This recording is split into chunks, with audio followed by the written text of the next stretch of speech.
제가 방금 말씀드렸듯이 오늘 다루는 내용은 7장과 8장 전체입니다. 지금 1장부터 6장까지는 이스라엘의 귀환 중에서 1차 귀환 그 지도자가 스룹바벨이라고 그랬습니다. 세스바살이라는 총독 이름이 나왔고, 근데 실질적으로는 스룹바벨이 지도자였던 것 같아요. 그리고 종교 지도자로는 제사장 여호수아, 예수아라고도 되어 있고 여호수아라고도 되어 있는데, 여호수아가 제사장이고, 이 두 사람이 투톱으로 이렇게 1차 귀환을 했고, 그리고 거기서 고레스 왕의 조서에 나와 있는 대로 성전을 건축을 했습니다.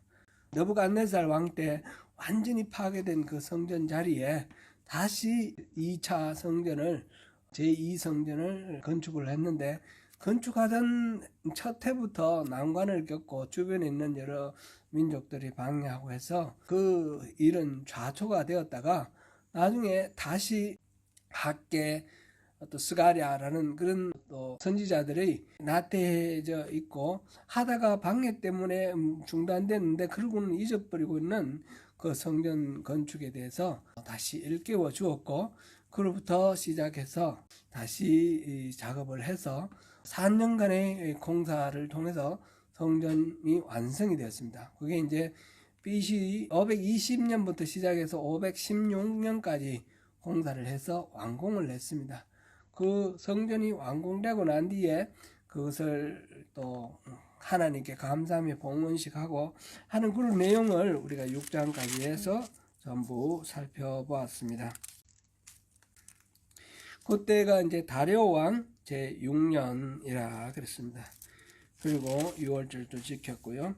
그리고 7장 1절 보면 2일 후에 바사왕 아닥사스다가 왕이 있을 때에 에스라라 하는 자가 있으니라. 2일 후에, 이건 앞에서도 우리가 한번 언급했는데, 2일 후에는 앞에서 성전이 완공되었는데, 완공되고 봉헌하고 6월절 행사 지내고, 그 다음에 2일 후에니까 바로 임박한 그 다음 가까운 미래의 일, 그 다음에 있었던 연이은 어떤 역사적 사건으로 생각되는데, 표현으로 봐서는 그렇습니다. 근데 실제로는 뭐 어떻습니까? 이게 성전이 완성된 게 BC 516년이고요. 이 지금 에스라가 다시 돌아오는 게 458년이에요. 그러면 몇 년 차이에요? 이거는 58년, 거의 한 60년 후에 있었던 일을 마치 바로 이어졌던 일처럼 이 일 후에 이렇게 했습니다. 이거는 이 후에 일어나는 일들, 지금 에스라를 중심으로 해서 지금 에스라 10장까지 나오는 이야기, 요 2차 귀환의 이야기고, 그 다음에 느헤미야 이야기는 3차 귀환의 이야기인데, 이 이야기들이 다 이렇게 시기적으로는 동떨어져 있지만 실질적으로는 하나의 일이다라는 것을 이 에스라와 느헤미야를 기록한 에스라 선지자의 에스라 학사의 그 기록한 의도다, 이렇게 우리가 볼 수가 있습니다. 그거를 우리가 염두에 두고 이거를 계속 봐야 되겠습니다. 그래서 7장부터 10장까지 중에서 7장, 8장은 이제 에스라가 돌아가는 그 준비와 경과 과정, 그리고 돌아가서 예루살렘에 돌아가서 감사 제사를 드리는 데까지이고, 그 다음에 9장부터 10장은 에스라가 돌아가서 한 일이에요. 그거는 한마디로 말하면 신앙회복, 신앙개혁 운동인데, 그 신앙개혁 운동하고 제가 지난 주일에도 제가 언급을 했는데, 이건 단순한 어떤 영적 회복 이런 얘기가 아니고, 이 우리가 누구인가? 바로 이 하나님의 선택된 백성인 이스라엘, 우리가 이스라엘이다라는 거예요. 실제로는 지파들이 12지파 다 소멸되고 유다지파만 거의 유다지파와 레위지파, 베냐민지파 이렇게 돌아왔지만, 이들이 이스라엘과 같이 이렇게 호칭이 되는 거예요. 스스로 그렇게 부르는 겁니다. 우리는 이스라엘이다. 하나님이 선택하신 이스라엘이다. 그래서 그 중에는 이제 이방민족이 있다가 들어온 사람도 있고 뭐 이렇게 있는데, 어떻게 해서 우리가 이스라엘이 되느냐? 하나님의 그 약속 안으로, 약속의 우산 안으로 들어오는 사람들이 이스라엘이다라는 겁니다. 그래서 자기들의 정체성을 회복하는 겁니다. 그래서 그 당시 귀환할 때 당시에 이미 그 땅에 아무도 안 사는 게 아니라 이방민족들이 와서 살았어요. 이방민족들이 와서 살았고, 이제 1차 귀환한 사람들이 돌아와서 그 땅에 정착할 때에 주변 사람들하고 어울려버렸어요. 어울리면 또 결혼을 한 거예요. 이방민족들과 결혼. 그래서 이 에스라 학사는 이 결혼이라는 것, 이방인과의 결혼이라는 것을 하나의 모티브로 삼아서 진짜 우리의 정체성이 뭐냐, 그것을 이제 다시 돌아보고 점검하고, 그래서 이혼하고 막 이런 일이 나오는데, 이거는 뭐 이방인들하고는 절대로 이혼하지 말라라는 그런 메시지가 중심이 아니라 하나님의 약속 안에 있어야 된다는 겁니다. 이방민족과의 결혼을 통해서 종교가 혼합주의가 되고, 그래서 여호와 신앙이 이 순수성을 잃어버리는 것에 대한 반성입니다. 그래서 혈통적인 순혈주의가 아니라 하나님과의 약속, 그 약속 안에 순전하게 신앙으로 돌아오는 것, 이게 이제 신앙의 개혁임과 동시에 공동체의 회복인 것입니다.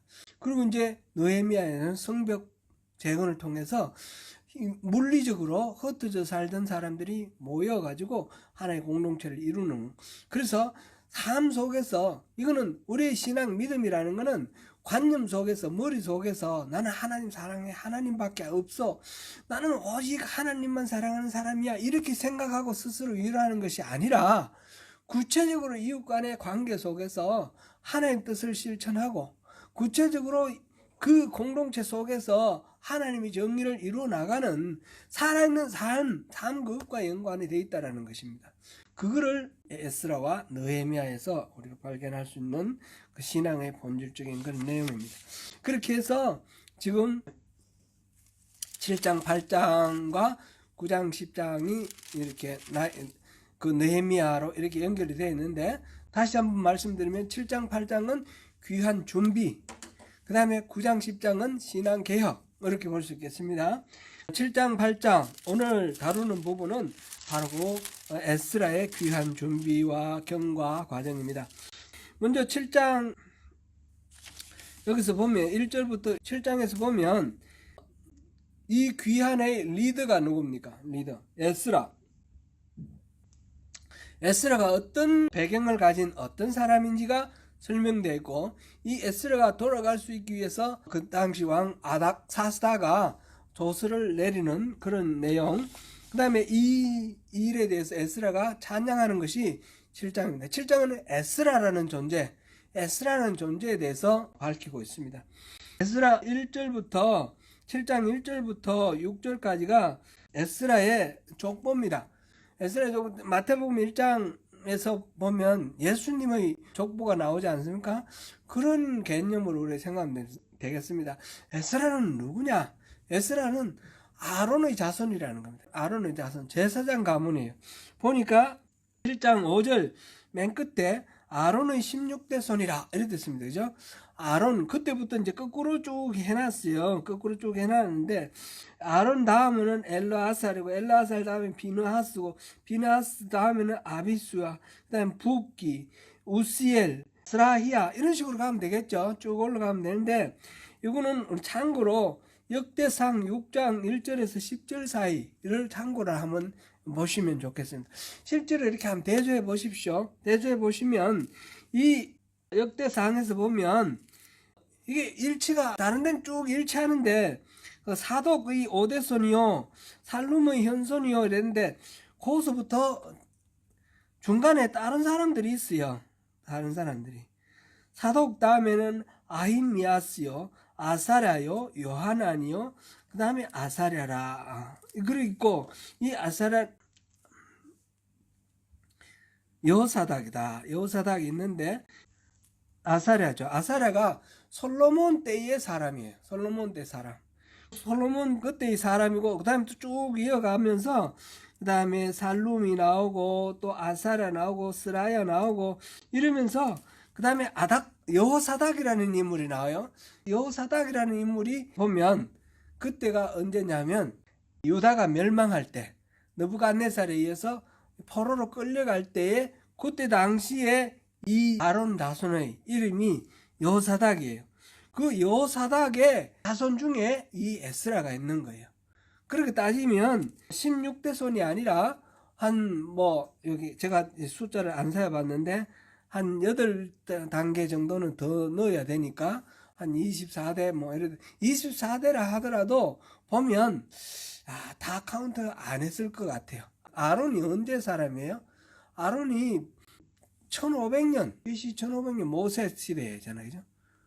1500년. 그리고 지금 이게 한 500년이잖아요. 548년이니까 대략 한 1000년 사이에 세대가 몇 세대가 될 것 같아요.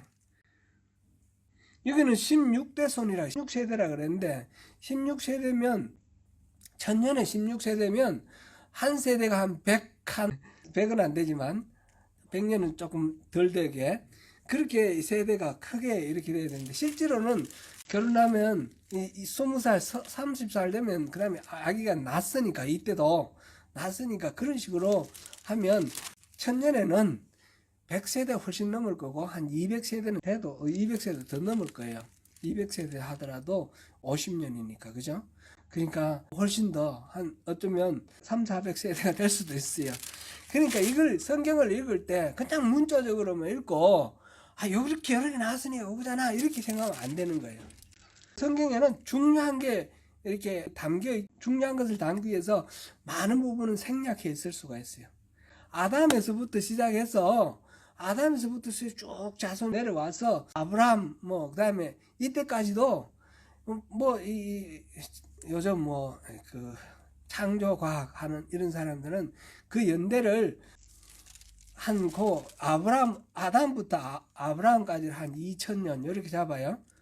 근데 그런 식으로 생각해가지고 이 지구의 역사가 4000년이냐 6000년이냐 근데 이런 식으로 생각하면 성경을 이게 우리가 이해하기 어렵습니다. 믿을 수가 없습니다. 그게 아니라 이 성경은 그 중요한 것을 가르치기 위해서 많은 부분이 생략되어 있다는 걸 알아야 되고 그러면 아담과 하와 사이에 가인이 태어났는데 가인은 누구랑 결혼했습니까? 그러면 우리가 막 어지러워져요. 그죠? 막 어지러지지 않습니까? 그런 식으로 읽으면 안 되는 거예요. 중요한 거는 아담과 하와의 이야기도 하나님이 다른 신앙에서와 다르게 하나님이 모든 세계 질서를 만드신 창조주라는 것을 우리에게 가르쳐 주시는 것이고 바로 이 아담과 하와를 통해서 하나님의 형상대로 지어진 고귀한 존재로 우리 인간이 만들어졌고 그 인간이 하나님 뜻 안에 있을 때는 너무 아름다운 행복한 낙원의 삶을 살 수 있지만 하나님의 뜻을 벗어나서 자기의 욕망대로 살 때는 너무 고통스러운 만인을 향한 투쟁 이런 식으로 살아갈 수밖에 없다라는 것을 아주 집요학적으로 나타내 준 게 창세기 창조 성경의 내용인 거예요. 그거를 잘 우리가 봐야 되는 것이지 그걸 하나하나 따져가 20년 30년 따져가지고 하니까 그 오류가 생길 수밖에 없는 거죠. 성경을 지금 이런 거는 뭐라고 어떻게 설명하겠습니까? 성경에 하나님 불러주시는 대로 받아 적었다. 문자주의, 근본주의 이런 신앙을 가지고는 이걸 어떻게 설명해야 되죠? 설명할 수가 없어. 서로 일치가 하지 않지 않습니까? 역대상에 나오는 역대상 6장에 나오는 얘기하고 안 맞지 않습니까? 그리고 우리가 봤듯이 에스라 2장하고 그 느헤미야 7장하고 똑같은 내용을 이렇게 기록해 놨는데 중간에 순서가 좀 바뀌고 이름이 좀 바뀌고 하잖아요. 하나님 불러주시는데 하나님 좋으셨나? 왜 다르게 적어놨죠? 그렇게 생각하면 안 된다는 건 얘기죠. 그렇죠? 이거를 기록하는데 사람들이 기록했는데 이 수천 년의 역사 속에 이 유대인들 우리가 아는 대로 유대인들이 되게 똑똑하잖아요. 또 성경 필사하는 사람들은 서기관들 이런 사람들은 정말 똑똑한 사람이고 다 외우고 있는 사람들이에요.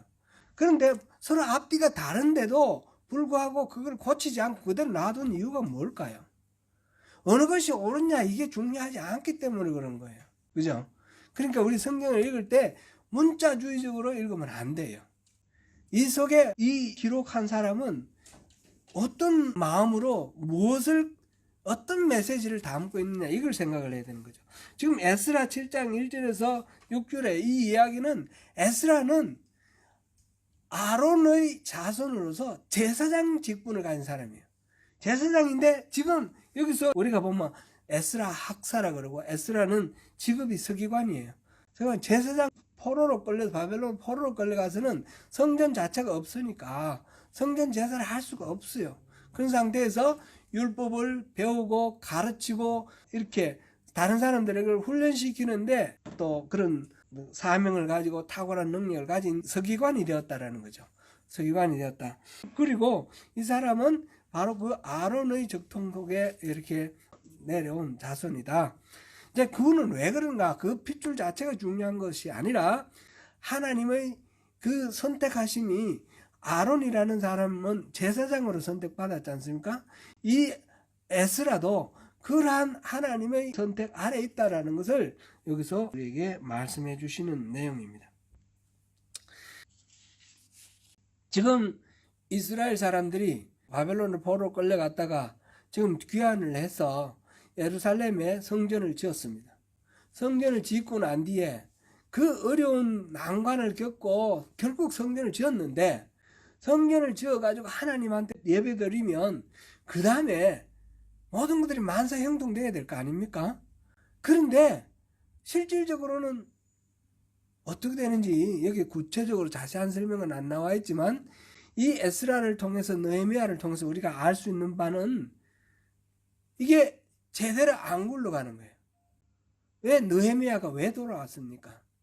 이 무너진 그 폐허 덩어리 속에서 그 예루살렘 성은 완전히 무너졌고 성전만 복구를 해놨는데 성전은 복구된 그곳에서 하나님을 잘 섬기는 그런 이스라엘의 그 여호와 신앙이 다시 살아나서 이 온전해져 있지 않다라는 겁니다. 제사도 제대로 안 이루어지고 있고 그 사람들은 성전은 완성했지만 다 잊어버리고 자기 먹고 사는데 급급해서 막 정신없이 살아가고 있는 그런 상황입니다. 그래서 하나님께서 다시 이들을 부르는 겁니다. 다시 이들을 불러서 하나님과의 관계를 회복하기 위해서 뭘 해야 되느냐 신앙 개혁을 하는데 그 일을 위해서 에스라를 보낸 겁니다. 에스라를 보내서 다시 신앙을 개혁하고 느헤미야를 보내서 공동체를 회복하고 그래서 다시 하나님 앞에 서도록 하나님 은혜를 베푸시는 그런 장면이 바로 여기에 나와 있는 것입니다. 그것을 위해서 하나님이 특별히 계획하신 바 그 아론의 자손 속에서 에스라를 선택하신 것입니다. 그게 7장 1절부터 6절까지인데 6절을 우리 한번 읽어보겠습니다. 시작. 이 에스라가 바벨론에서 올라왔으니 그는 이스라엘 하나님 여호와께서 주신 모세 율법에 익숙한 학자로서 그의 하나님 여호와의 도우심을 입음으로 왕에게 구하는 것은 다 받는 자이더니. 아멘. 이제 이 에스라는 포로로 끌려가서 바벨론을 살는데 모세 율법에 아주 능한 사람이에요. 그 연구도 많이 했고 잘 가르치고 그래서 유명해졌어요. 그래서 아닥사스다 왕이 유대인들에 대해서 어떻게 통치할 건가 그런 걸 생각할 때에 유대인들의 어떤 영적 지도자 그들이 이렇게 말 통하는 사람이 있을 거 아니에요. 그리고 그 사람으로 에스라를 알고 에스라에게 이제 서로 에스라를 통해서 유대인들을 전체를 이렇게 말하자면 그 통치 기반 안으로 들어오게 하는 겁니다. 그래서 에스라가 말하는 거는 유대인 전체의 대표가 되는 거예요. 그러니까 아닥사스다는 에스라의 말을 잘 들어주는 겁니다. 그래서 이 모세율법에 능하고 왕 아닥사스다하고도 잘 통하는 그런 이 에스라를 통해서 하나님께서 이 아닥사스다의 힘을 빌고 또 유대인 전체의 뜻을 모아서 돌아가도록 그렇게 지금 에스라를 선택을 하셨습니다. 그래서 7절 보니까 아닥사스다 왕 제7년에 이스라엘 자손과 제사장들과 레위 사람들과 노래하는 자들과 문지기들과 느디님 사람들 중에 몇 사람이 예루살렘에 올라올 때에 이랬습니다. 이 아닥사스다 왕 제7년이 바로 BC 458년이고요. 첫째 달 초하루에 바벨론에서 길을 떠났고 하나님의 선한 도심을 받아 다섯째 달 초하루에 예루살렘에 이르렀다. 한 넉 달, 다섯 달, 첫째 달 초하루부터 다섯째 달 초하루니까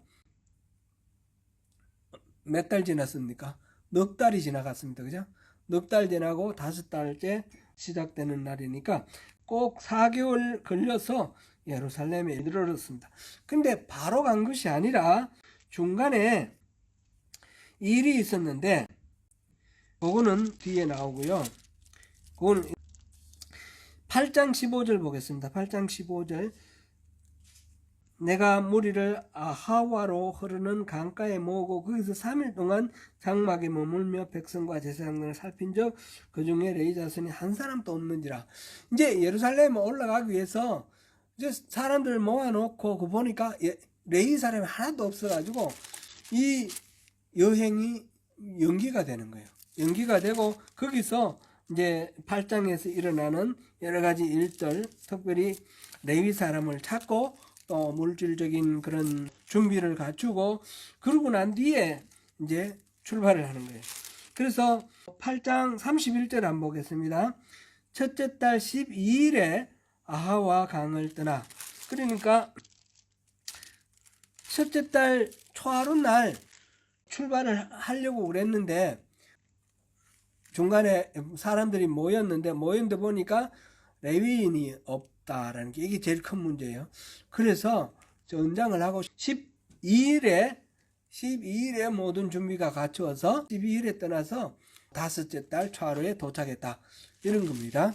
이 이야기가 뚱뚱 떨어져 가지고 잘 모르겠는데 그런 식으로 우리가 먼저 이 시간 타임테이블은 그렇게 하면 좋겠습니다. 그 다음에 이제 11절부터 20절까지는 아닥사스다 왕의 조서입니다. 아닥사스다 왕이 이제 에스라에게 조서를 내린 것인데 여기서 보니까 모든 왕의 왕 아닥사스다 그랬습니다. 페르시아가 그 당시에 세계 제국으로서 가장 강력한 그런 제국이어서 그냥 여러 왕 중에 한 왕이 아니라 모든 왕 중에 왕, 최고의 왕으로 그렇게 그려졌습니다. 그래서 스스로도 그렇게 말하는 거죠. 나는 바로 왕 중의 왕이다. 그러면서 조서를 내리는데 에스라에게 조서를 내리는데 이제 하나님의 율법을 따라서 올라가라. 그런데 여기서 중요한 거는 한 13절 같이 읽어봅니다.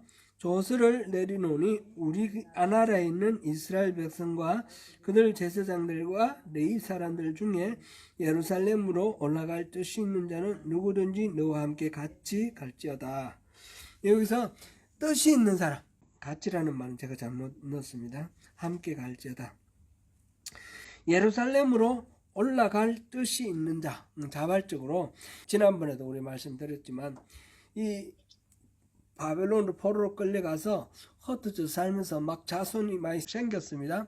그래서 1차 귀환할 때 스룹바벨과 함께 귀환할 때 그때 사람들이 숫자가 얼마 됐습니까? 49,000 얼마나 나왔어요. 그죠? 49,000. 그런데 그거는 남자만 얘기한 것일 수도 있어요.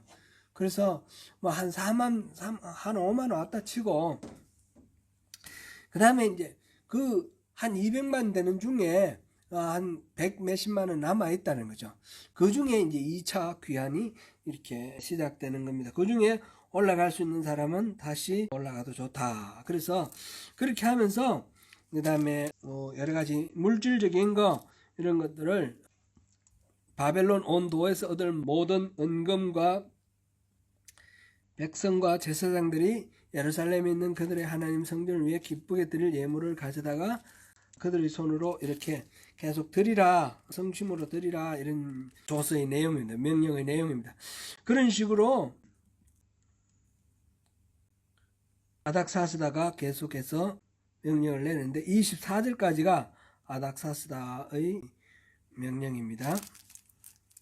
26절까지 제가 잘못했는데요. 11절부터 26절까지가 아닥사스다의 명입니다. 그런데 이 속에서 아닥사스다는 모든 필요한 것들을 다 제공해 주겠다. 그래서 에스라 너는 그 하나님의 지혜에 따라서 하나님 율법 아는 자를 25절은 같이 한번 읽어보면 좋겠습니다. 에스라여 너는 내 손에 있는 내 하나님의 지혜를 따라 내 하나님 율법을 아는 자를 법관과 재판관을 삼아 강 건너편 모든 백성을 재판하게 하고 그중 알지 못하는 자는 너희가 가르치라. 아멘. 지금 에스라에게 그런 권한을 주는 겁니다. 단순히 어떤 종교적인 신앙적인 그런 것만이 아니라 재판을 할 수 있는 권리, 말하자면 정치적 권리까지를 이렇게 줘서 사람들, 적합한 사람들을 뽑아서 임명해서 다스리도록 하라. 그런 이야기까지 지금 합니다. 그래서 27절부터 28절은 그 아닥사스다를 통해서 은혜를 베푸시는 하나님 여호와를 송축하는 에스라의 송축이 들어있습니다. 그 다음에 여기 에스라를 중심으로 이 7장은 기록되어 있습니다. 에스라가 어떤 배경이 있는지, 에스라에게 아닥사스다는 어떤 권한을 주었는지, 에스라가 어떻게 하나님께 감사했는지 이렇게 나와 있고요. 그 다음에 8장에서는 에스라와 함께 돌아온 사람들이 누가 있느냐, 1절부터 14절까지는 이때 귀환한 사람들의 인원이 나와 있습니다. 여기는 전부 합쳐보면 숫자는 1758명인데 그 1차 귀환 때 49,000명에 비하면 훨씬 작죠. 이렇게 작은 사람들이. 그런데 여기서는 전부 1차 귀환 때는 그런 표현은 없었는데 남자가 이렇게 돼 있거든요. 남자가. 여기서는 에스라와 함께 돌아온 사람은 남자가 200명이고 이런 식으로 됐습니다. 그러면 여자도 있고 자식들도 있을 거 아니에요. 그럼 한 5배 정도로 하면 좋을 것 같아요. 1758명, 대략 한 2000명에서 5배 하면 한 10,000명 정도. 그 1차 귀환은 한 5만 명 정도 되고 여기서는 한 10,000명 정도 되니까 한 5분의 1 수준으로 돌아왔다. 이렇게 2차 귀환의 규모는 그 정도로 우리가 대략 잡으면 되겠고요. 여기 나오는 사람들 보면 스가냐 자손, 바로스 자손, 그다음 바모압 자손 이런 식으로 가문별로 이름을 쭉 나열했는데 이거는 앞에 2장에 나오는 그 가문하고 이렇게 겹쳐지는 가문들이 많이 있어요. 그때 돌아오는 귀환 중에 남아있던 형제들 중에 한 명이 남았다든지 이런 사람들의 자손들이 다시 돌아오는 이런 식으로 되어 있는데 여기서는 전부 다 이 사람들은 다 유다 지파라고 알 수 있겠어요. 지파별로 이름이 나와 있는 게 아니라 가문별로 나와 있다는 것은 대개 전부 다가 유다 지파다 이런 식으로 알면 되겠습니다. 어쨌든 바벨론에서 올라온 족장들의 이름이 이렇게 쭉 나열되어 있습니다. 한 10,000명 조금 가족들 다 합치면 한 10,000명 정도 되지 않겠나. 우리가 대략 그렇게만 알고 넘어가면 되겠습니다. 그런데 문제가 있습니다. 문제가. 아까 우리가 살펴봤듯이 이 중에 레위 지파 사람이 없는 거예요. 레위 지파는 지금 에스라가 바로 제사장의 자손이고 레위 지파 사람 아닙니까? 이 에스라 한 일이 뭐였습니까? 모세의 율법에 대해서 잘 알고 그것을 백성들에게 잘 가르친 사람 아닙니까? 지금 에스라가 이 고국의 소식을 들었는데 그곳에 성전을 새로 지었고 그 다음에 그랬지만 여기에 제대로 여호와 신앙이 제대로 회복되어 있지 않다는 걸 알고 돌아가서 그거를 회복해야 되는데 레위 지파 사람이 없다라는 것은 굉장히 어렵죠. 레위 지파 사람들이 그 율법을 잘 알고 그걸 가르치는 역할을 해야 될 사람들이니까. 그래서 이제 귀환을 중단을 하고 이 사람들을 찾는 겁니다. 그래서 무리를 아하와로 흐르는 강, 아하와가 어디 있는지는 모르겠지만 바벨론에 거기서 멀지 않은 유브라데 강 그 어느 한 지류인 것 같아요. 그러니까 출발하기 전인 거예요. 출발하기 전, 예루살렘을 향해서 귀환하기 전, 거기서 살펴본 바 레위 자손이 없기 때문에 여러 사람들을 다 불러가지고 엘리에셀과 아리엘과 이렇게 족장들을 불러 모아가지고 가시비아 지방으로 보내어 그곳 족장 이또에게 나아가게 하고 17절에 보니까 그러니까 그 근처에 있는 거기 어딘지 모르겠는데 가시비아 지방에 이또라는 족장이 살고 있는데 이또가 바로 레위 지파인 거예요. 여기 지금 귀환하겠다는 사람들 중에 대표를 뽑아가지고 이또한테 가서 레위 지파 사람들 좀 보내라. 그래서 그 이또와 그 형제 곧 가시비아 지방에 사는 너디님 사람들에게 할 말을 일러주고 우리 하나님의 성전을 위하여 섬길 자를 데리고 오라 하였더니, 그래서 그 이또 족장 이또를 중심으로 해서 그 레위 사람과 너디님 사람들을 데리고 옵니다. 거기 보니까 이스라엘 손자 레위의 아들 말리의 자손 중에 한 명철한 사람을 데려오고, 이렇게 말리는 무라리, 레위의 아들이 3명이 있죠. 레위의 아들이 게르손, 고핫, 무라리 이 3명이 있는데 이 무라리의 아들이 말리예요. 말리와 무시 이 두 아들이 이렇게 있는데 그 중에 말리의 자손 중에서 명철한 사람 데리고 오고, 그 다음에 하사바와 무라리 자손 중 여사야와, 이거는 이 말리 자손 말고 나머지 자손 중에서 이렇게 그 형제 아들들 20명을 데리고 오고, 그러니까 레위 자손 중에 말리 자손 18명, 말리 자손 아는 사람 20명, 뭐 이렇게 한 38명 이렇게 데리고 오고, 그 다음에 20절에 보니까 다윗과 방백들이 레위 사람들 섬기라고 준 너디님 사람 중 성전 일꾼은 220명이었는데 모두 지명받은 이들이었더라. 그러니까 그 38명과 220명을 데리고 왔습니다. 38명은 레위 지파 사람이고 220명은 너디님 사람이다. 너디님 사람은 우리가 앞에 2장 43절에서 봤죠. 너디님 사람은 전쟁에서 포로로 끌려온 사람들일 건데 그렇게 추정이 되는데, 이 사람들은 성전에서 일하는 사람들이에요. 뭐 성전에 제단에 불을 피우기 위해서는 화목이 필요하지 않습니까? 화목도 조달하고 물도 기르고 이런 제도 치우고 뭐 이런 거 구전 일을 하던 일꾼들, 이 사람 성전 섬기는 사람들이 이제 너디님 사람들인데, 이 사람들도 220명이 자출되어 오는 겁니다. 레위 사람 38명과 이 너디님 사람 220명은 앞에서 다른 사람들은 자원해서 왔는데 이 사람들은 자원했다기보다 차출되어 온 사람들이에요. 이또 족장 이또를 중심으로 해서 이 사람들 차출을 했는데, 물론 강제로는 아니겠죠. 근데 가서 필요하다 그랬을 때 예 알겠습니다 가겠습니다 이러고 이제 따라온 사람들이겠죠. 물론 이 사람들은 처음부터 자원을 안 한 거로 따지면 뭔가 믿음이 덜한가 이런 싶은 생각도 있지만, 실제로 이 사람들 결국은 따라 놨었잖아요. 그러니까 가면 틀림없이 고생하는 직업이에요. 이 사람들은 하는 일이 고생하는 직업이고, 이 사람들은 자기의 기업이 없어요. 원래 레위 지파는 기업이 없고 어떻게 됩니까? 다른 사람들이 11조 하면 그거로 가지고 먹고 사는데, 사람들이 지금 신앙이 흐지부지해서 11조 잘 안 하는 거예요. 그럼 먹고 살기도 어려운 거예요. 이런 상황에서 자원해서 따라가기가 어렵습니다.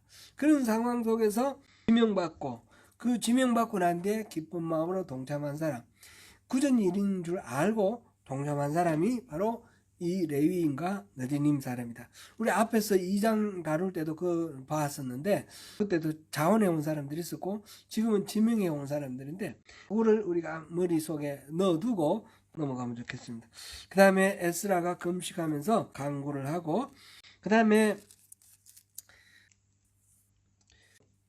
이제 제사장들 또 이렇게 역할 분담시켰고, 24절부터 30절까지는 감사 제물을 제사를 드리는 겁니다. 그래서 이렇게 나왔습니다. 그 다음 31절부터 이후 30절까지는 그러니까 이제 사람, 레위 지파 사람과 너디님 사람, 성전 섬길 사람들 인원을 조달하는 거 하고, 그 다음에 24절부터 30절까지는 물자를 조달하는 거죠. 물자 조달하는 거고, 이 준비를 해가지고 31절부터 36절까지 이제 돌아와 귀환을 하는 거죠. 귀환을 하고, 이때 필요한 것들을 이제 33절에 보니까 제사장 우리아의 아들 무레못의 손에 넘기니, 무레못이 아마 이 성전 물자들 관리하는 책임자인 것 같아요. 그 사이에 보니까 비느하스의 아들 엘라살과 예수의 아들 요사박과 노다야 이런 사람들이 있는데, 이 사람들은 이 무레못을 도와서 성전 물자를 관리하는 사람들, 이렇게 보면 되겠습니다. 그래서 돌아오면서 예루살렘에 돌아와서 제사를 지내는 것이 35절부터 36절입니다. 이스라엘 하나님께 번제를 드렸는데 수송아지가 12마리요 수장이 96마리요. 96마리는 12마리는 12지파를 상징하는 거고, 그 다음에 96마리는 12지파 곱하기 8 하면 그렇게 되겠죠. 그 다음에 이제 77마리가 나와요. 77마리. 수량 어린 양이 77마리. 77마리 7이 완전수니까 아주 많다는 의미예요. 그렇게 우리가 보면 되겠고, 그 다음에 이제 수염소도 12마리. 모두 여호와께 드린 번제물이라. 속죄제의 수염소가 번제물이다. 물론 속죄제와 번제물이 다른 건데 같이 드려졌다, 이렇게 보면 되겠고, 또 왕의 조서를 왕의 총독들에게, 그 지역에 있는 행정관들에게 보내줘서 우리가 이렇게 돌아왔으니까 우리를 지원하라 하는 것을 알려주는 것이 이제 8장의 마지막입니다. 이제 이 7장 8장을 통해서 우리가 이제 한번 정리하고 넘어갈 거는, 이 모든 일들이 에스라의 어떤 아이디어가 뛰어나서 이 사람이 사람들을 끌어모으고 이렇게 온 것이 아니라, 이 모든 일들에 하나님의 계획이 따라왔더라. 하나님이 함께 일하셨더라는 걸 알 수 있어요. 아닥사스다를 움직이는 거, 그다음에 왕을 움직여서 하나님의 전을 가서 회복하고 제사 지내라, 이 모든 조서를 내리고 하는 이 과정 속에서 하나님이 함께 하시고 계획하셨다는 것을 우리가 볼 수 있겠습니다. 그 이후에 이제 함께 돌아오는 사람들의 마음을 움직이고, 레위 사람들의 이런 지명하고 동원하는 이런 문제들, 이런 모든 것들이 바로 하나님의 섭리와 계획 아래 이루어졌다라는 것이고, 두 번째 우리가 볼 거는, 이 중에 아까 제가 이거는 좀 기억하여 두고 넘어가자 했던 말씀이 있어요. 레위 지파 사람들과 너디님 사람, 이 사람들, 레위 사람 38명, 너디님 사람 220명은 자원에서, 처음부터 자원에서 나온 사람이 아니고 지명받아서 차출된 사람이라고 했어요. 지명받아서 차출된 사람도 전혀 여기서 거부하거나 도망가거나 그게 아니라 기쁜 마음으로 순복하며 따라 나섰다라는 거예요. 이게 이제 중요한 겁니다. 우리가 이제 하나님을 믿는 일을 함에 있어서 모든 것들이 우리 마음속에 막 우러나서 되면 제일 첫 번째로 좋아요. 그런데 그게 아니고 지금 민가하고 잘 모르고 있을 때에 하나님이 누군가를 통해서, 영적 지도자를 통해서 이걸 리크루트 할 때가 있다 말이죠. 하나님이 부르실 때가 있습니다. 지금 여기서는 이 에스라를 통해서, 그 다음에 여기 이또 족장 이또를 통해서 여러분들 가시오 라고 이제 지명을 받았어요. 이 지명을 받은 사람들이 기쁨을 가지고 동참을 했다라는 겁니다. 자기의 어떤 판단과 생각만으로 움직이는 것이 아니라 하나님이 부르실 때에 자기의 뜻을 꺾고 하나님의 부르심에 따르는 것, 이것이 정말 중요합니다. 특별히 이들은 이스라엘 민족 전체를 이제 회복시키기 위해서 하나님이 부르시는 영적 리더들입니다. 성전을 회복하고 그 다음에 율법을 가르칠 그런 사람들입니다. 그런 사람들로 지명받아서 부르실 때에 자출에 기쁜 마음으로 응하는 것, 이건 하나님이 우리 모두를 그런 식으로 부르셔요. 우리를 부르실 때에 우리가 자기 생각만 고집하고 이렇게 있으면 안 되는 거죠. 이 내 생각보다도 정말 하나님이 부르시는 건가 기도하면서 하나님 그 부르심의 그 의미를 확인을 하고 자기를 부인을 하고 자기 십자가를 지고 예수님을 따르는, 이 마태복음 16장 24절 말씀 우리가 캐치프레이즈로 우리 저렇게 갖고 있지 않습니까? 저게 우리 신앙생활의 아주 핵심적인 부분이에요. 내가 원하는 대로만 이루어지는 게 아니에요. 내가 원하는 대로가 아니고 항상 하나님이 뭘 원하시는가, 하나님이 어떻게 할 때 기뻐하시는가, 이 하나님의 뜻에 모든 것들을 조정하고 그렇게 해서 우리의 뜻을 0점 맞추는 그런 작업이 필요하다는 거죠. 그래서 부르심에 순명하는 것.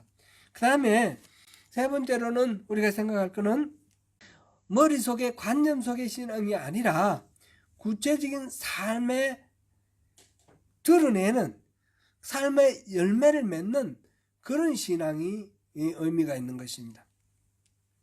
오늘 에스라 7장 8장을 살펴보았는데 이 여러 가지 내용들이 이제 복잡하게 이렇게 쭉 나열되어 있는데 그 일을 통해서 하나님께서는 이 모든 일이 역사가 그냥 저절로 이루어지는 것이 아니라 하나님의 계획 아래 있고 섭리 아래 있다. 그럴 때에 하나님 뜻에 순종하는 사람이, 하나님 뜻을 따르고 분별하고 순종하는 사람이 그 역사의 주체가 될 수 있다는 것을 보여줍니다.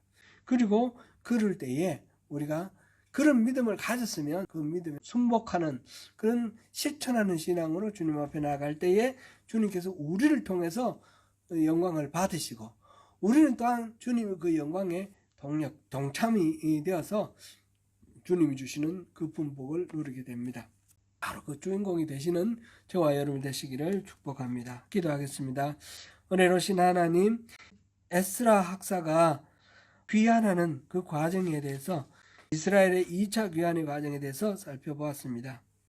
하나님께서 이스라엘을 회복시키고자 하시는 준비로 에스라를 선택하시고 또 많은 자원하는 사람들을 동력자로 보내주시고 또 지명된 사람들을 차출하여 거기에 동력하도록 해주시는 이 인적 자원의 준비와 또 물자의 준비와 또 왕의 조수를 통한 여건 환경의 조성을 통해서 하나님께서 이 성전, 2차 성전, 회복된 성전이 실질적으로 삶 속에서 구체적으로 하나님을 예배할 수 있는 그런 예배의 회복으로 이어지도록 이렇게 연결하는 것을 봅니다. 하나님께서 계획하시고 이끄시는 일은 반드시 이루어집니다.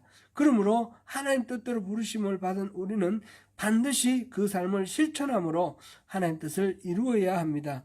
오늘 이 에스라를 통한 이 말씀을 또 새기면서 주님, 우리에게 주신 우리 삶의 현장에서 우리가 순복하고 승리하여 나가겠습니다. 우리를 붙들어 주시고 인도하여 주옵소서. 예수님 이름으로 기도드립니다. 아멘.